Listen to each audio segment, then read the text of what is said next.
Study के channel पर आप सभी का बहुत बहुत स्वागत है।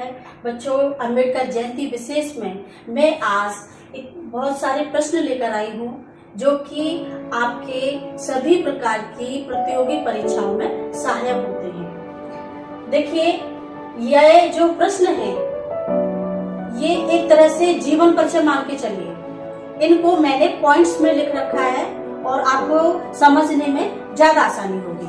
तो चलिए बच्चों, स्टार्ट करते हैं। तो सबसे पहला पॉइंट लेते हैं बच्चों, डॉक्टर भीमराव अंबेडकर का जन्म किस राज्य में हुआ था। तो यहाँ राज्य पूछा है बच्चों, तो राज्य कौन सा है?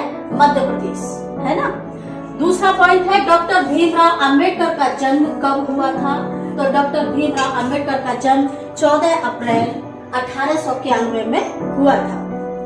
अगला पॉइंट लेते हैं बच्चों, डॉक्टर भीमराव अंबेडकर के पिता का क्या नाम था। तो पिताजी का नाम था रामजी मालोजी सकपाल। अगला पॉइंट लेते हैं बच्चों, डॉक्टर अंबेडकर को भारत रत्न कब दिया गया था। तो डॉक्टर अंबेडकर को भारत रत्न 1990 में दिया गया था, मरणोपरांत। ठीक है। अगला प्रश्न पॉइंट लेते हैं, डॉक्टर अंबेडकर का समाधि स्थल का क्या नाम है। डॉक्टर अंबेडकर का समाधि स्थल यानी कि मरणोपरांत, यानी इनको जब समाधि कहाँ बनाई गई थी तो वो उसका नाम है चैत्या भूमि। चैत्या भूमि पर क्या है? इनकी समाधि स्थल है इनका। ठीक है। अगला पॉइंट है बच्चों, भारतीय संविधान के निर्माण के लिए, भारतीय संविधान का जब निर्माण हुआ था तो उस समय एक समिति गठित हुई थी। तो उसके अध्यक्ष कौन थे? तो उसके अध्यक्ष भी बच्चों कौन थे? मतलब डॉक्टर भीमराव अंबेडकर। और उस समिति का नाम था प्रारूप समिति, यानी प्रारूप समिति के अध्यक्ष थे ये। ठीक है। अगला पॉइंट लेते हैं, बहिष्कृत हितकारिणी सभा की स्थापना किसने की। बहिष्कृत हितकारिणी सभा की स्थापना किसने की? तो डॉक्टर भीमराव अंबेडकर जी ने की थी। अगला पॉइंट है, किस भारतीय ने तीनों गोलमेज सम्मेलनों में भाग लिया।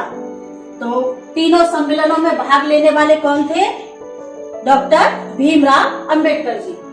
अगला पॉइंट लेते हैं, बाबा साहेब भीमराव अंबेडकर का जन्म स्थान कहाँ पर है। अभी यहाँ पे हमने क्या पूछा, यहाँ पे क्या प्रश्न आया था? राज्य, किस राज्य में हुआ था। और फिर दूसरा प्रश्न आया था जन्म कब हुआ था। अब यहाँ पे पूछ रहा है जन्म स्थान कहाँ पर है। तो जन्म स्थान है बच्चों इनका 14 अप्रैल 1891 में तो इनका जन्म हुआ था।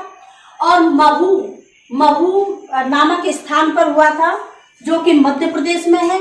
और इस समय महू को वर्तमान में क्या मतलब अंबेडकर नगर के नाम से जाना जाता है। महू जो नामक जो स्थान है उसको अंबेडकर नगर के नाम से जाना जाता है जो कि मध्य प्रदेश में है ना। अगला पॉइंट है बच्चों, अर्थशास्त्र में पीएचडी यानी डॉक्टरेट की डिग्री हासिल करने वाले पहले भारतीय कौन थे। तो पहले भारतीय थे डॉक्टर भीमराव अंबेडकर। कौन थे ये? अर्थशास्त्र में डॉक्टरेट की डिग्री हासिल करने वाले पहले भारतीय थे।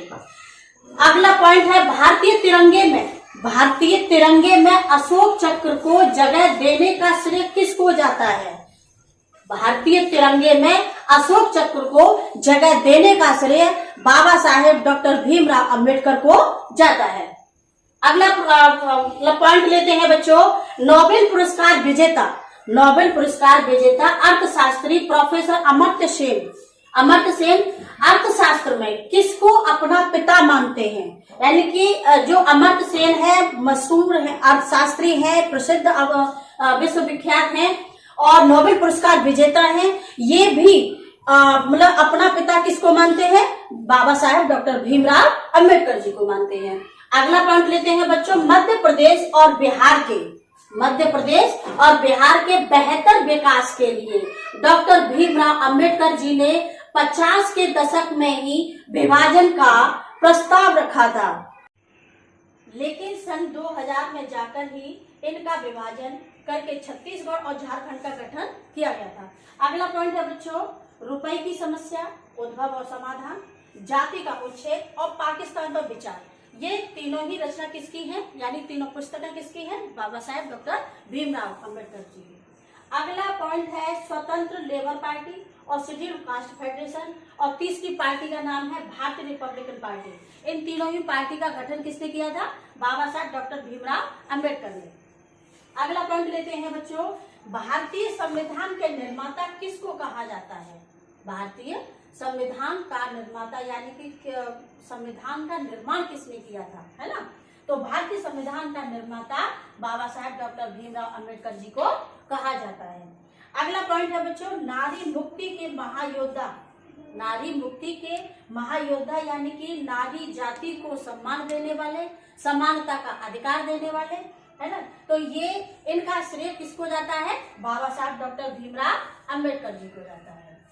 अगला पॉइंट है बच्चों, सिंबल ऑफ नॉलेज यानी कि ज्ञान का प्रतीक किसे कहा जाता है, तो भीमराव अम्बेडकर, बाबा साहेब भीमराव अम्बेडकर जी को सिंबल ऑफ नॉलेज कहा जाता है। अगला पॉइंट लेते हैं बच्चों, दुनिया के 6 बड़े विद्वानों में से, दुनिया के 6 बड़े विद्वानों में से एक किसे माना जाता है, तो दुनिया के 6 बड़े विद्वानों में से एक बाबा साहेब डॉक्टर भीमराव अम्बेडकर को माना जाता है। अगला पॉइंट लेते हैं बच्चों, भारत की समस्त महिलाओं और दलितों को मान, सम्मान, स्वाभिमान और जीवन दान देने वाले किसे माना जाता है, कौन है, तो बाबा साहब डॉक्टर भीमराव अम्बेडकर जी को माना जाता है। अगला पॉइंट लेते हैं, कलम की ताकत दुनिया की हर ताकत से बड़ी है।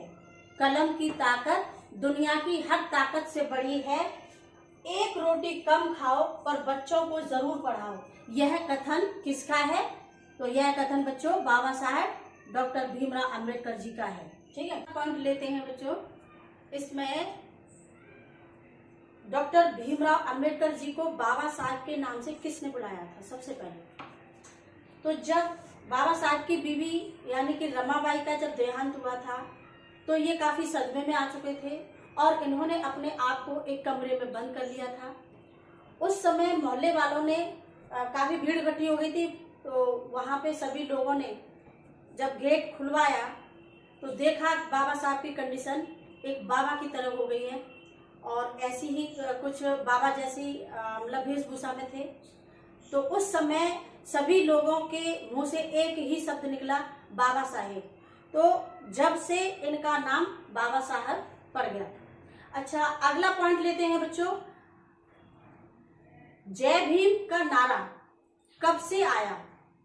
जय भीम का नारा कब से आया, तो जब महान आंदोलन हुआ था उस समय 1933 में बाबू हरदास जी ने जय भीम का नारा लगाया था। अगला पॉइंट लेते हैं बच्चों, इनकी मृत्यु कब हुई थी, बाबा साहेब की मृत्यु कब हुई थी, तो 6 दिसंबर 1956 में 65 वर्ष की उम्र में इनका देहांत हो गया था। बच्चों, आज यानी कि 14 अप्रैल 2022 को इनका 131वां जन्म दिवस मनाया जा रहा है और इस जयंती के शुभ अवसर पर हम इनको शत शत नमन करते हैं। और बच्चों, मेरी वीडियो अगर पसंद आई हो तो लाइक जरूर करें, शेयर करें और मेरे चैनल को अगर सब्सक्राइब नहीं किया है तो प्लीज सब्सक्राइब करें। धन्यवाद।